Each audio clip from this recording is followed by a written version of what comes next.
there's loads of innovation takes place, it's all over the place, and really the barrier is more about how we adopt innovation and how we get it into places. So that's what we focused on.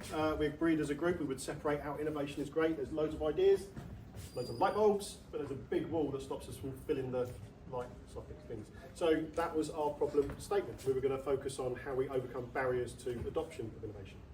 Yeah, great. So we did a brainstorming. There are a couple of irresponsible consultants in the room, so we played a crazy eights game, trying to get lots of ideas created. So we created something like 60 ideas in 8 minutes, and then did a bit of kind of negative work, like how can I make this problem worse to keep us generating a bunch of ideas to solve the problem. And this is like the problem of adoption, like what is it that's stopping us, how do I say it all again? Oh no, don't make me do that. So we talked about brainstorming. We did a game called Crazy Eights to create a load of ideas, something like 60-ish.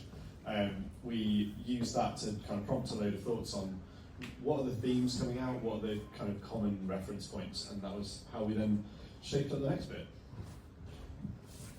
What we came up with was a lovely triangle, because we are consultants, you have to have pretty pictures. So we said that adoption, primarily there's 3 areas we want to focus on. One is about creating the incentives at every level of the organisation and the supply chain to get people to want to adopt innovations. That will help drive the culture. You know, how do we change the culture? So there's a whole load of ideas there about how do we change the culture of water organisations to be less risk averse and more up for, you know, trying new things, but not just trying them as in doing pilots, but trying them as in making them happen. And then, but it's not just within each water company. How do we share it across the industry? There's loads and loads of pilots happening. How do we make sure that everyone has access to all the pilots that are done, so they're not just going and doing the same pilot again? How do we make sure that that is, you know, that there's that pool of ideas that people have piloted that others can pick up and adopt? So they're closed. Thank you very much. So yeah, we've alluded to the fact we went through a process and came up with lots and lots of ideas. And just to give you an idea of some of the creative outputs, came up with one of having a pilot to business as usual metric to be used to determine whether you get any more money for innovation. Recruit from innovative sectors, because that will just help us just get people in from different sectors, deliberately go out and look for those. We had an idea to ban pilots completely. Just stop doing them. Ban further pilots, or ban repeat pilots. So that was another one. And then another sort of idea, which I can hardly read, was to use co-creation with customers. Because sometimes business as usual, you know, it's got to be paid for. The people who are paying for it are customers. So let's involve the bill payers in our creation of ideas. So that was 4 out of about 60. There were lots and lots of good ideas generated.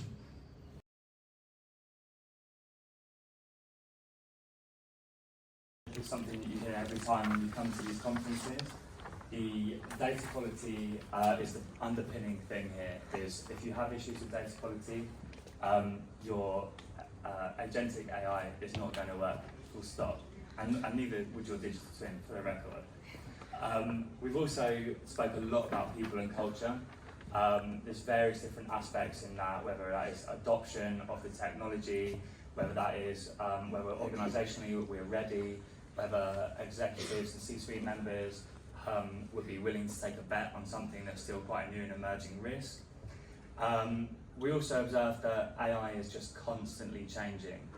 It's just a massively moving space at the moment, and for us as water companies and water professionals, how do we sift through the noise? How do we get through vendor noise, external noise, the noise from our family and friends about the technology, and how do we sift our way through that?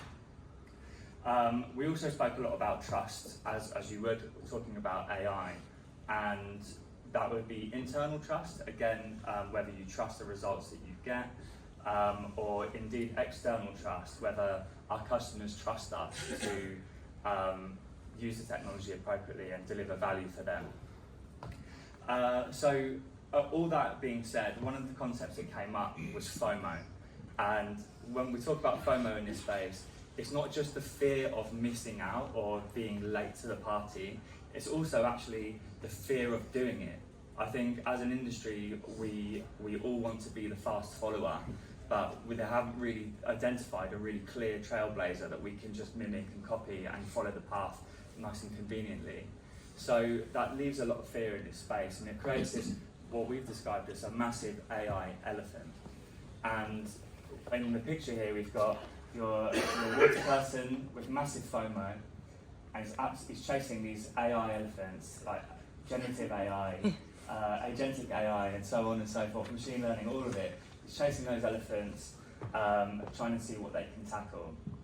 And we said, well, our challenge statement essentially that came from that was, how do you fast follow an AI industry that's changing every day? And our concept was, how do you eat an elephant one bite at a time? So we went through a number of different solutions, and we all agreed and we landed on one concept, which we're calling the library, which would be a library or like a centre of excellence or a community of practice that we can contribute to. It's a joint endeavour that we can bring in concepts like easy wins, long game, strategy, tech stacks, and so on, but we can bring that together as a central resource that we share, that we update, and then we can together create that path forward to bring agentic AI to our digital twins. And I think the concept here was that maybe this is something that we can do locally, here within the SWAN community, or indeed with an Ofwat Innovation Fund bid.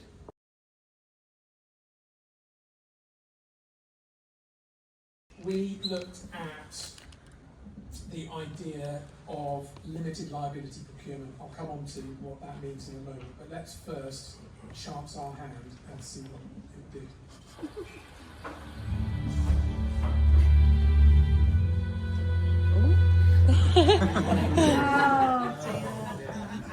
Let's correct it manually. Yeah. Exactly. There we go. Look, just a bit of fun. The problem statement that we kind of distilled down onto is that the current way the sector manages procurement incentivizes outputs based on delivery that is not fit for purpose. It erodes trust in delivering outcomes due to the lack of data-driven evidence. Really, we're stuck in this kind of bit of a death loop here where there's low trust from the regulator, which then means we're being over-regulated as a sector, which means their expectation is outputs rather than outcomes. So that's what the whole sector delivers, and that's the main focus for procurement as well. The problem being is there's just a massive disconnect then between the outputs and the outcomes. So just to kind of unpack that a bit, I'll scooch over. What we kind of looked at was how could we move straight from an output procurement process straight to an outcome procurement process, and the basic thinking was there's no risk appetite to make that leap. There isn't enhanced monitoring, reporting and verification, and the trust levels just aren't high enough in the sector for us to make that in a single step.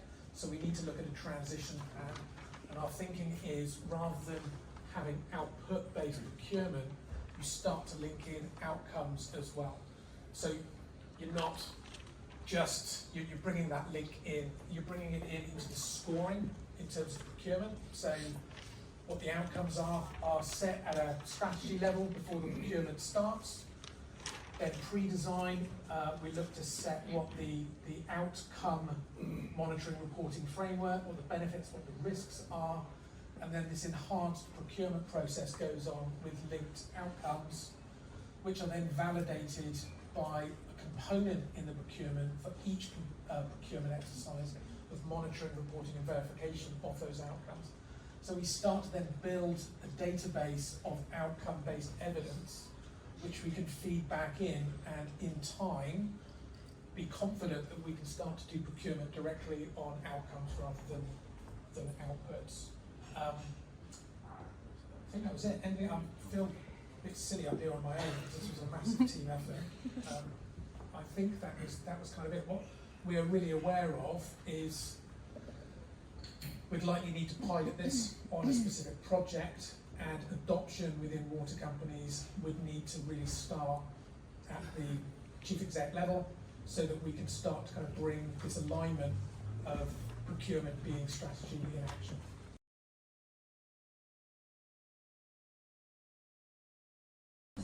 So ours was around about the people journey, and we set out by actually looking at all the challenges that we have with change as people, and then we came up with the following statement: how might we overcome the history of change fatigue, lack of training, skills and capability, and a lack of trust to bring people on the digital change journey to deliver a good outcome? I know, catchy, right?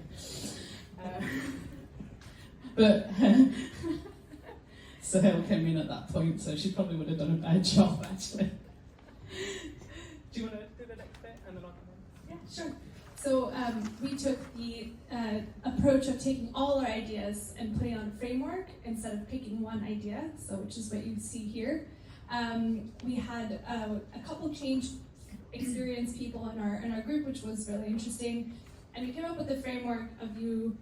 Again, none of this is new, but I think it does help reframe. This was kind of our sort of motto, is reframe how to invest in change. That was kind of the overall view that we were taking. And you'll see it starts in the middle with why, and then how, what, and then the who. So those are sort of the main concentric circles that we have here. And the very first thing we really wanted to talk about was, for the change fatigue, understanding the why. So I think we most often start with, oh, we have this new shiny thing, it's going to be great, you should use it. And it's a lot of times pretty generic messaging across the organization. And there's also so many of those. We had a few water companies in our organization, they're like, everyone's just really tired of change because there's new things happening all the time. And most people don't know specific to their role and their team, why is this happening and what am I going to get out of it? So I think really for us was going back to the basics of making sure any change that you're doing within the organization starts with the why. And if you can't figure that out and it's very clear for everybody who's going to be impacted, you can't keep going. So that's, until you have that, that was our sort of stopping point for this exercise. And then we started thinking about the hows and the what of the group. And I'm not going to talk about all of them, but we talked a lot about tailored communication. So a lot of our training, a lot of it is pretty, again, generic. You do one version for the whole organization, but really understanding who needs to know what. I think a lot of the problem is everything is shared with the whole organization. So really understanding who needs to know what and why was kind of, we spent a lot of time on that. And the importance of investing the money and time on the change itself and not just on the new technology.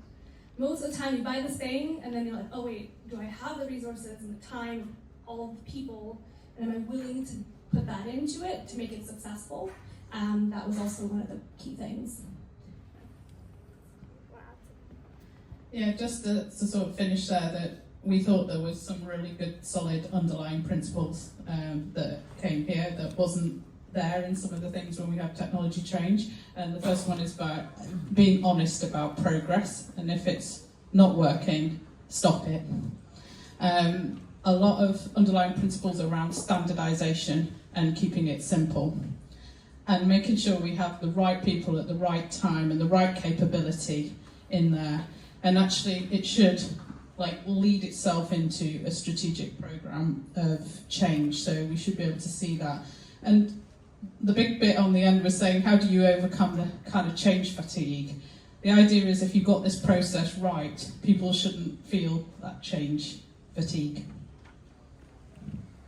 Yeah, and the last, I would say, note on that piece is, we talked a lot about with the change fatigue, if you have this as a standard way within the organization that change happens, people also just expect that to happen, and there are a lot more, each new thing that you're doing isn't happening in a totally different way.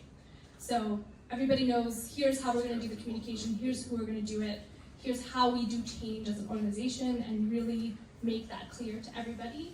So anytime something new comes about, they know what are the steps you're going to take as an organization.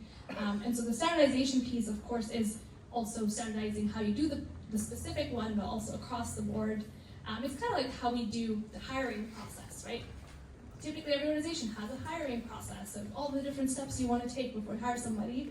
I think we do something very similar with change and make sure that's standardized.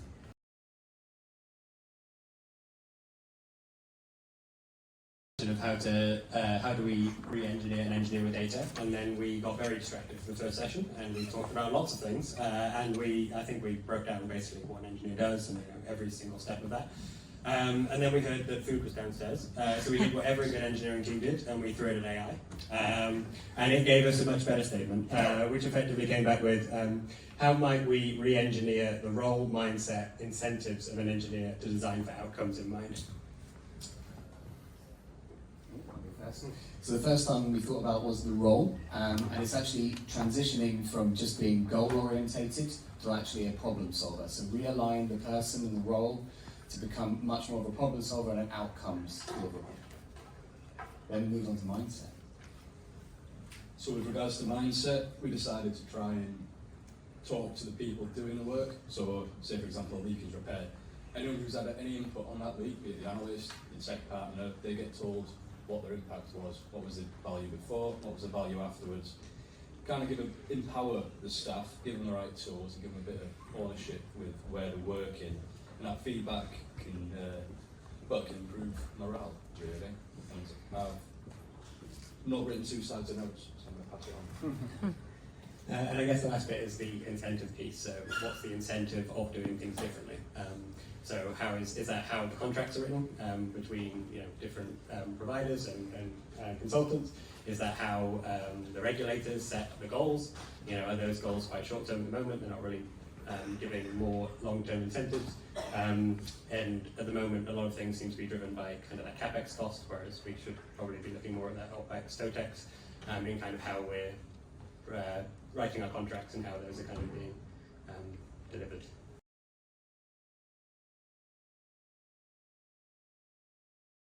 There's loads of innovation takes place, it's all over the place, and really the barrier is more about how we adopt innovation and how we get it into places. So that's what we focused on.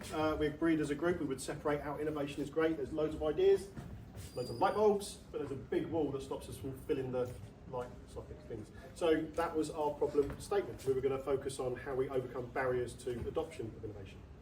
Yeah, great. So we did a brainstorming. There are a couple of irresponsible consultants in the room, so we played a crazy 8s game, trying to get lots of ideas created. So we created something like 60 ideas in 8 minutes, and then did a bit of kind of negative work, like how can I make this problem worse to keep us generating a bunch of ideas to solve the problem. And this is like the problem of adoption, like what is it that's stopping us, how do I say it all again? Oh no. Let me do that. So we talked about brainstorming. We did a game called Crazy 8s to create a load of ideas, something like 60-ish. We used that to kind of prompt a load of thoughts on what are the themes coming out, what are the kind of common reference points, and that was how we then shaped up the next bit. What we came up with was a lovely triangle, because we are consultants, you have to have pretty pictures. So we said that adoption, primarily there's 3 areas we want to focus on. One is about creating the incentives at every level of the organisation and the supply chain to get people to want to adopt innovations. That will help drive the culture. How do we change the culture? So there's a whole load of ideas there about how do we change the culture of water organisations to be less risk averse and more up for trying new things, but not just trying them as in doing pilots, but trying them as in making them happen. And then, but it's not just within each water company. How do we share it across the industry? There's loads and loads of pilots happening. How do we make sure that everyone has access to all the pilots that are done, so they're not just going and doing the same pilot again? How do we make sure that that is, that there's that pool of ideas that people have piloted that others can pick up and adopt? So they're closed. Thank you very much. So, yeah, we've alluded to the fact we went through a process and came up with lots and lots of ideas. And just to give you an idea of some of the creative outputs, came up with one of having a pilot to business as usual metric to be used to determine whether you get any more money for innovation. Recruit from innovative sectors, because that will just help us just get people in from different sectors, deliberately go out and look for those. We had an idea to ban pilots completely. Stop doing them. Ban further pilots, or ban ban repeat pilots, so that was another one. And then another sort of idea, which I can hardly read, was to use co-creation with customers. Because sometimes business as usual, it's got to be paid for. The people who are paying for it are customers. So let's involve the bill payers in our creation of ideas. So that was 4 out of about 60. There were lots and lots of good ideas generated.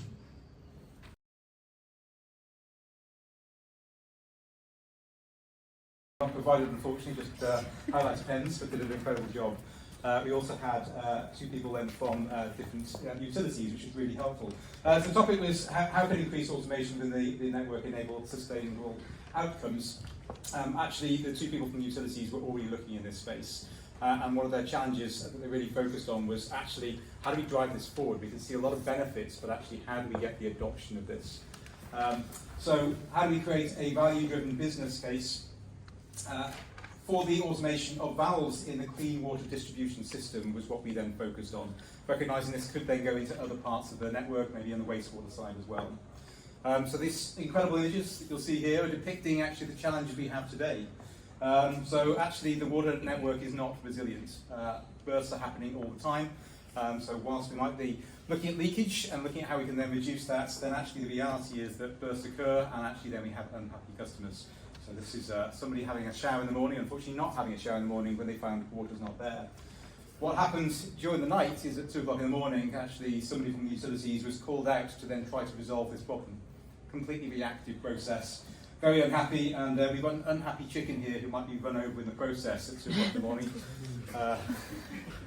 So clear environmental issues, but actually on a serious note is that when this is happening, the burst is happening, there may be complete destruction to roads, to infrastructure, but this water is chlorinated. This chlorinated water is potentially going out there into the environment and causing harm, not just to chickens, but to many other wildlife.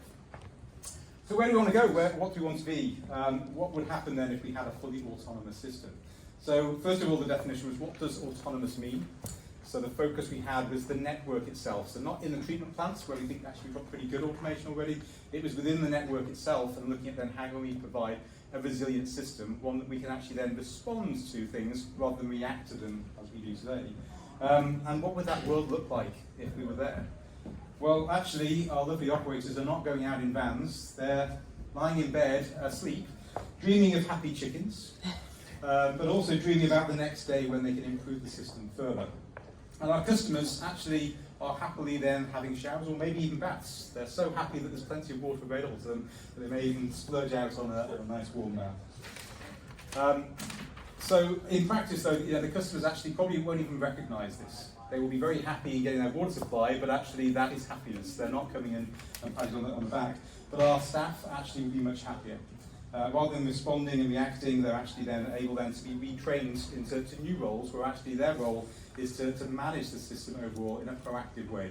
So they're actually then looking at preemptively then operating the network, rezoning if they need to, in order to actually reduce the likelihood of bursts, and in the event there is a burst, the automated system then will tend to take control.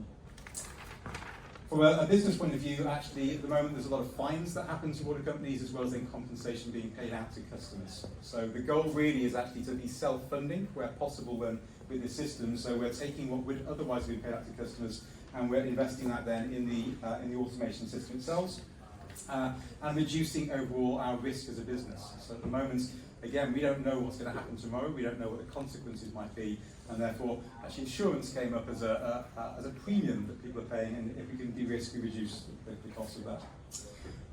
Ultimately, then we then aim to start focusing on problem areas where we know there are issues already, and then scale then by setting a new standard, wherever we are then interacting with the network. So replacing a valve, replacing a different part of the system, we'll add automation in at that time. And the benefit of this system then is having it integrated and connected with the rest of our systems. So now we have data connectivity. That means that we can analyse actually what happens in the network, predict further and improve the system over time, and ultimately then have an adaptive system, recognising that today's system is not going to solve the problems of tomorrow. Ultimately, where that leads us to is customer trust that actually we're going to deliver the service that we set out to deliver, and our happy internal people who are happy growing into new skills, into new roles, rather than actually then manually operating the network we've got today.